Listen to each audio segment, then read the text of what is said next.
The game is coming to an end. Democrats are fleeing the party. Approval rating for Democrats is at an all-time low, and prominent liberal personalities are starting to admit it. In this video, Ezra Klein talks about people fleeing big cities in blue states and how this is going to shift the Electoral College rightward.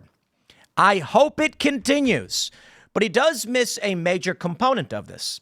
That is, Democrats have failed. Their policies are bad, their ideas are insane, and people don't want to live in these cities. Now, for the average working class American, Ezra kind of hits the nail on the head with a hammer. The costs are too dang high, so they're going to move places where it's cheaper. But there's other major issues like crime. Releasing criminals has kind of made people not want to live in these areas. Let me play this clip for you, just a little bit of it. It's 15 minutes long. I'm only going to play you a few minutes in the beginning. And then I'll talk to you about where we go from here.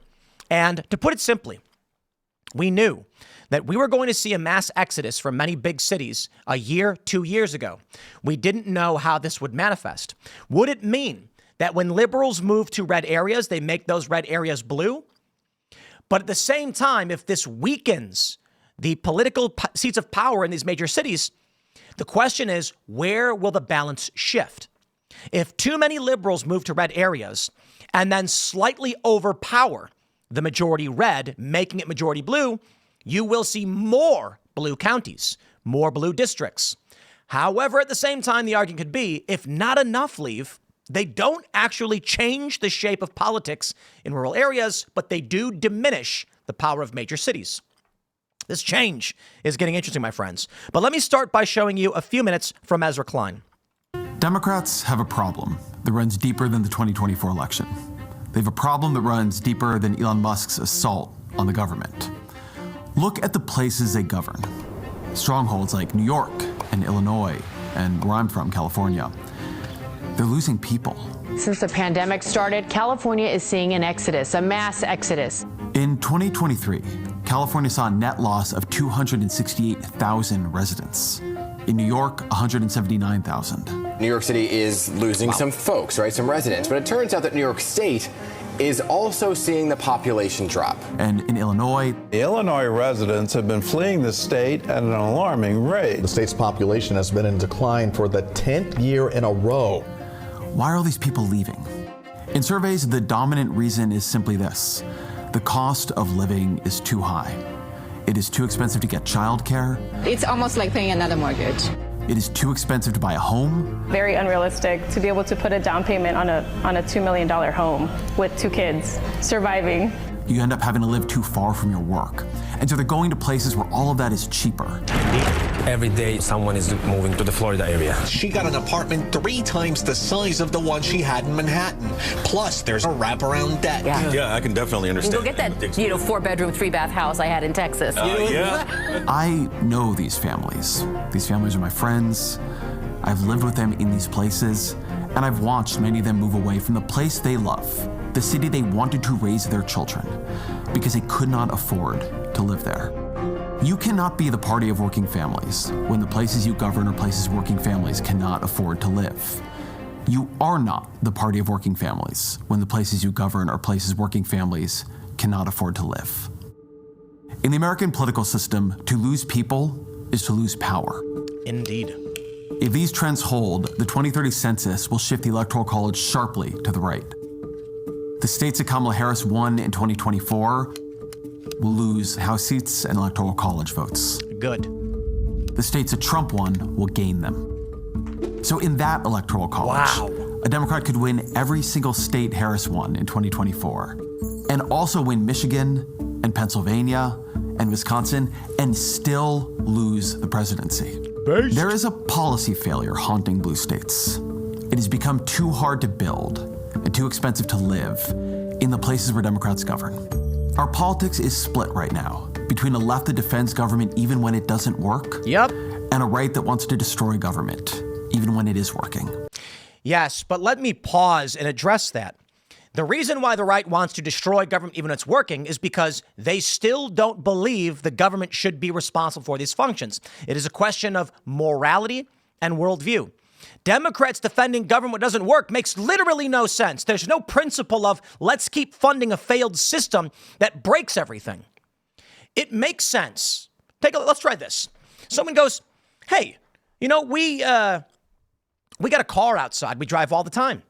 I want to trade it in. Well, why? It works. I decided I don't like it. It doesn't get good gas mileage. It does work, but I can probably do better with something else. You see, even when the system that you use is working, there are still reasons someone may come to decide to stop using it. The right doesn't like government for the way it functions, for the way power is distributed. They say it's better to have merit, and these systems are bloated, so even if they do their job, so what? To be fair, though, most people on the right just don't believe it's working. Democrats, on the other hand, are like, the system's completely broken. Everybody hates the DMV. Let's make it bigger. What we need is a political party that actually makes government work. No, we don't. Democrats can be that party. They should be that party.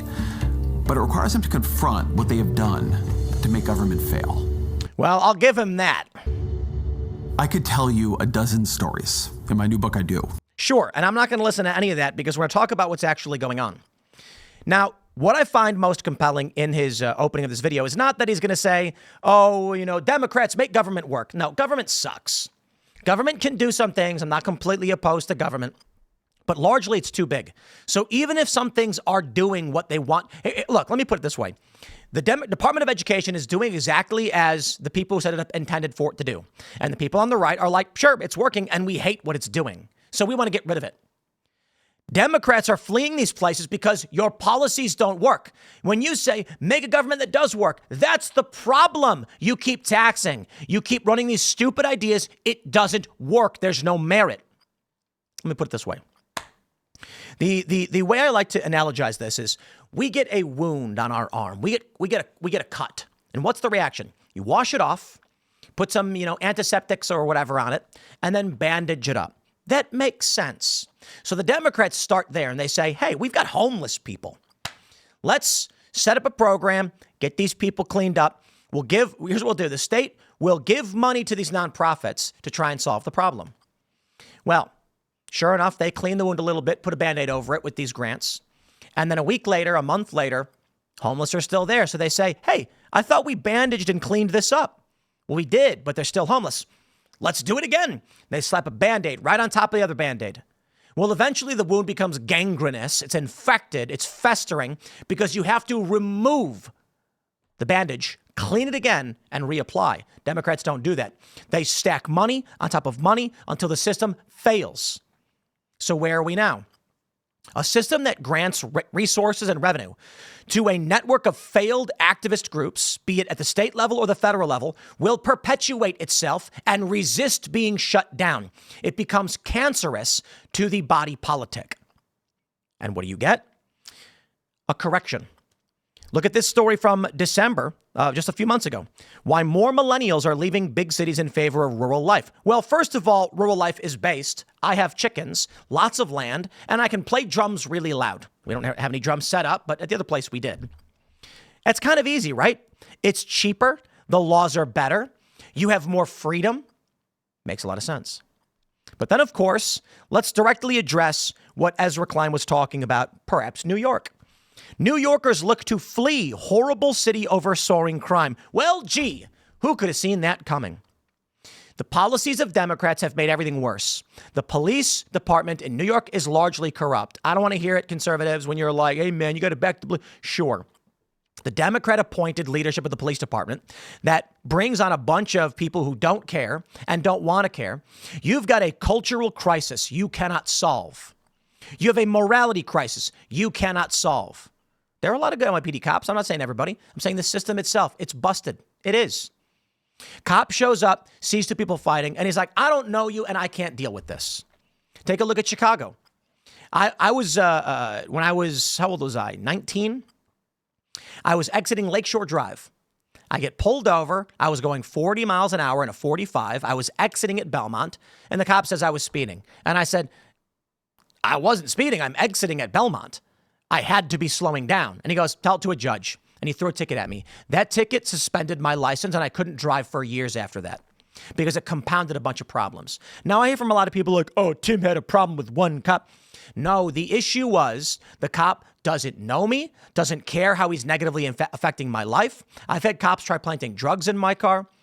I had one instance, the first ticket I got was a cop was tailgating me at 3 a.m. on my way to work. And so I'm in the left lane.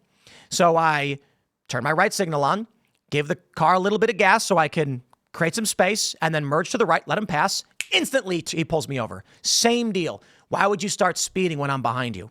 The problem is not the individual officers or whatever. The problem is a system that doesn't work. And I say, I don't want to live in these places anymore because they have quotas. They lie about it.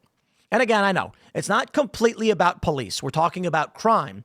The issue I see is I'm in New York, or actually, let's talk about the COVID riots, the George Floyd riots. Famously, a guy said a fight broke out in his lobby as the rioting's going on. He called the police and they said, sir, the city is under attack. What would you have us do? The reality for so many people is that as Democrat policy sees more criminals get released because they're insane and they're addicted to their cult psychotic policy ideas, regular people say, I cannot live in a city where the police don't answer calls, treat you like crap, and crime is skyrocketing. That's what Democrats give you. And that's the reality of why they're going to flee. So, as we were predicting, the 2030 census is going to shift heavy to the right. And you know what? I'm here for it. Let's make sure we do it right this time. And when these cities begin to crumble and fall apart, maybe after these horrible Democrat ideas are purged due to mass exodus, someone like Trump can come in and clean things up like he did in the 80s. I'm going to wrap it up there. Smash that like button, share the show. We got more segments coming up, and we'll see you all shortly.